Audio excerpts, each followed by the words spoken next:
You could argue that we're in the most balanced meta after a long time of 2 to 3 guns dominating everything in multiplayer. But if you want to play aggressive, here are the best guns you can use this season. For the top 5 aggro weapon, or should I say weapons, we have both the KRM and the BY-15. These two are the best shotguns right now. Even though on paper the BY-15 is better, the spread of its pellets makes it kinda random sometimes. And in reality, the range where we mostly use a shotgun is under 10 meters, so this makes KRM the better choice in that range. But the BY-15 has a really good ADS bullet spread accuracy, which makes it usable a little further than the KRM. So if you had to choose between these two, the BY-15 would be better for an ADS playstyle and the KRM for a hybrid playstyle. At the number 4 spot, we have the QQ9. With the recent buff, it is quite viable now and can compete against other aggressive weapons without much trouble. But sadly, it is still way too inconsistent in terms of shot to kill to compete against the best aggro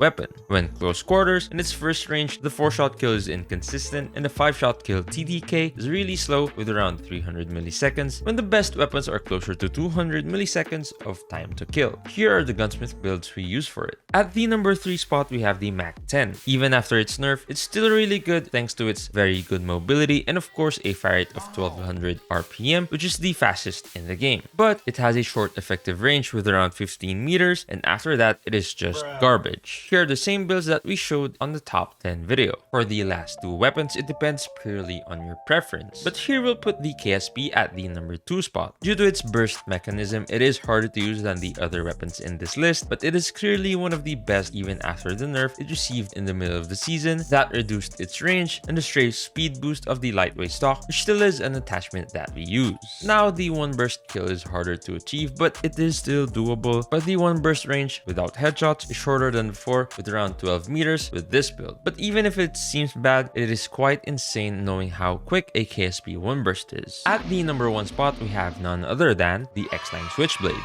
Well, it wasn't that good when it first got released, but with the mid-season buff that it received, it is now surely the best aggressive weapon in the game with what we consider as consistent 4-shot kill in the first range, which is 15 meters with this gunsmith build. That and a pretty fast overall mobility. In terms of performance, we can compare this to the old pre-nerf QQ9, but with slightly slower strafe, which means a 4-shot kill TTK of 213 milliseconds under 15 meters and a 5-shot kill TTK of 284 milliseconds under 21 meters. And overall, it is the easiest gun to use in this list with a really low recoil, a clean iron sight, and enough bullets to do at least 3 kills in 1 mag, which isn't the case of the MAC-10 and the QQ9 for example. What's your top 3 aggressive weapons? Let me know down in the comments below. If you want to know everything about playing aggressive, you can watch this video right here. Thanks for watching, and I'll see you in the next one.